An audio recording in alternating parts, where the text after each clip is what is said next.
श्री गोपीजनवल्लभाय नमः।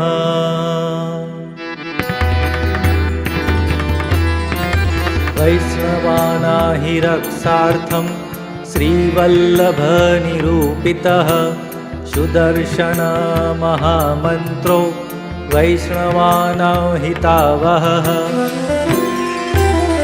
मन्त्रामध्ये निरूप्यन्ते चक्राकारं च लिख्यते उत्तरागर्भरक्षा च परीक्षितहिते रतः।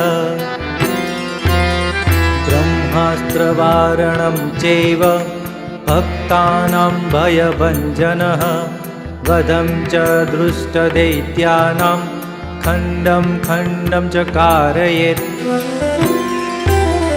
वैष्णवानां हितार्थाय चक्रं धारयते हरिः पीताम्बरो परब्रह्म वनमाली गदाधरः।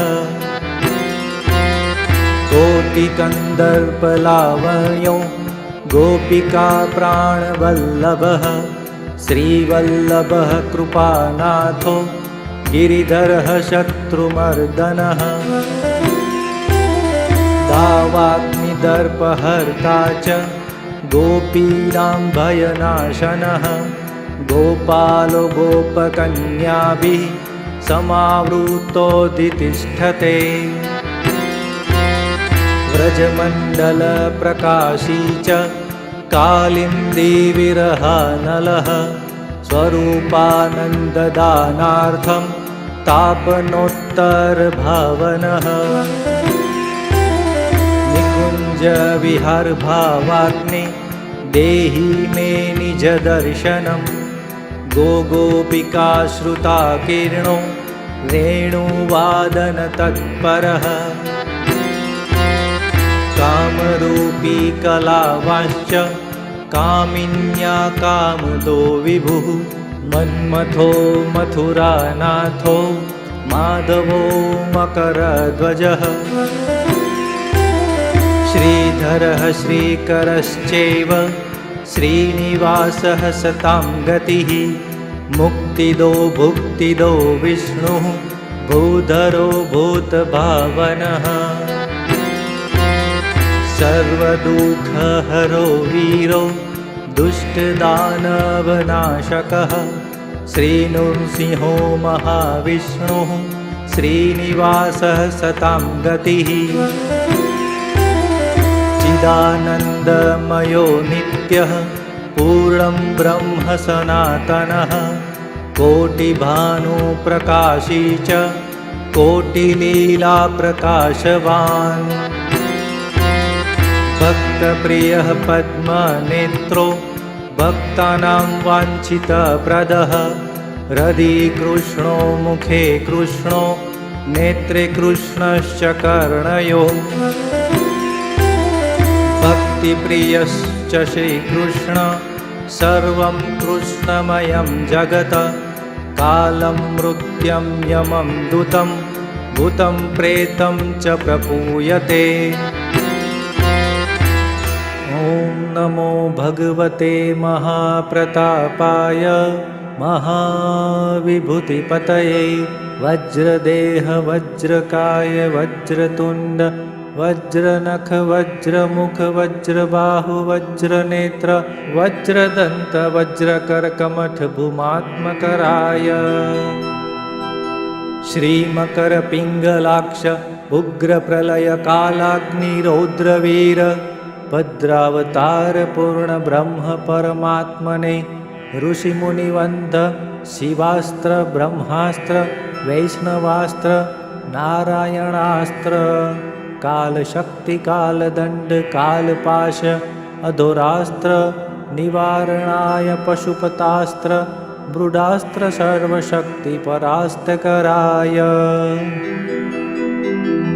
परविद्या निवारणाय आनिदीप्ताय अथर्ववेद ऋग्वेद सामवेद यजुर्वेद सिद्धकराय निराहाराय वायुवेग मनोवेग श्री बालकृष्ण प्रतिष्ठानंदकर स्थल जलाग्नि ગમે મતોદ્ભેદી ભેદી સર્વશત્રુ છેદી છેદી મમ વૈરિન ખાદ્યોત્ખાદ્યમ સંજીવન પર્વતોચ્ચાટ્ય ચાટ્ય ડાકિની શાકિની વિધ્વંસકરાય મહાપ્રતાપાય નિજ લીલા પ્રદર્શકાય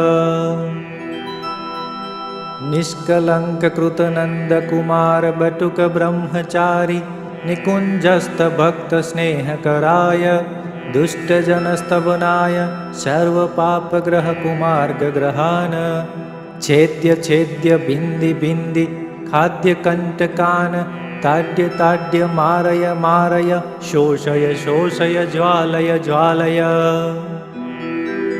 સંહારય સંહારય નાશય નાશય અતિશોષય શોષય મમ સર્વત્ર રક્ષ રક્ષ મહાપુરુષાય સર્વદુઃખ વિનાશનાય ગ્રહમંડલ ભૂતમંડલ પ્રેતમંડલ પિશાચ મંડલ ઉચ્ચાટન ઉચ્ચાટનાય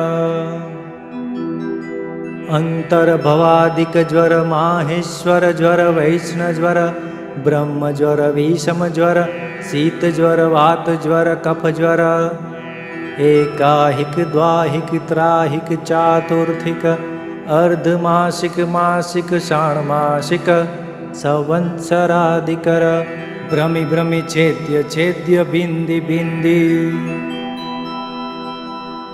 મહાબલ પરાક્રમાય મહાવીપતિ નિવારણાય ભક્તજન કલ્પના કલ્પદ્રુમાય દુષ્ટજન મનોરથ સ્તંભનાય ક્લીન કૃષ્ણાય ગોવિંદાય ગોપીજન વલ્લભાય નમઃ પિશાચાન રાક્ષસાન ચૈવ હૃદિરોગાશ્વદારુણાન ભૂચરાન ખેચરાન સર્વ ડાકિની શાકિની તથા નાટકમ ચેટકમ ચૈવ છલછિદ્રમ ન દૃશ્યતે અકાલે મરણમ તસ્ય શોકદોષો ન લભ્યતે સર્વવિંધક્ષયં યાન્તિ રક્ષ મે ગોપિકા પ્રિયઃ ભયં દાવાગ્નિચોરાણાં વિગ્રહે રાજસંકટે વ્યાલવ્યાધ્ર મહાશત્રુ વૈરીબંધો ન લભ્યતે આધિવ્યાધિહરશ્ચૈવ ગ્રહપીડા વિનાશને સંગ્રામ જયદસ્તસ્માદ્ધ્યાયે દેવં સુદર્શનમ સત્પાદશ ઇમે શ્લોકા યંત્રમધ્યે ચ લિખ્યતે વૈષ્ણવાના ઇદં યંત્રમ અન્યેભ્ય ન દીયતે વંશવૃદ્ધિર્ભવેत् તસ્ય શ્રોતા ચ ફલમાપ્નુયાત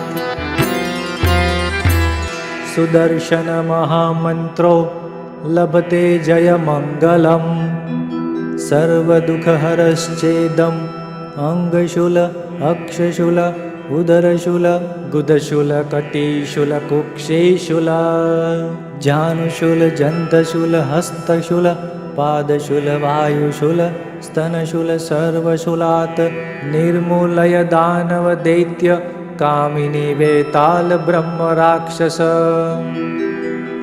કાલાહલ અનંત વાસુકી તક્ષક કર્કોટક કાલિય સ્થલ રોગ જલ રોગ નાગપાશ કાલપાશ વિષમ નિર્વિષમ કૃષ્ણ ત્વામહં શરણાગતઃ વૈષ્ણવાર્થં કૃતં યત્ર શ્રીવલ્લભ નિરૂપિતમ ઇતિ શ્રીવલ્લભાચાર્ય કૃતમ સુદર્શન કવચમ સંપૂર્ણમ.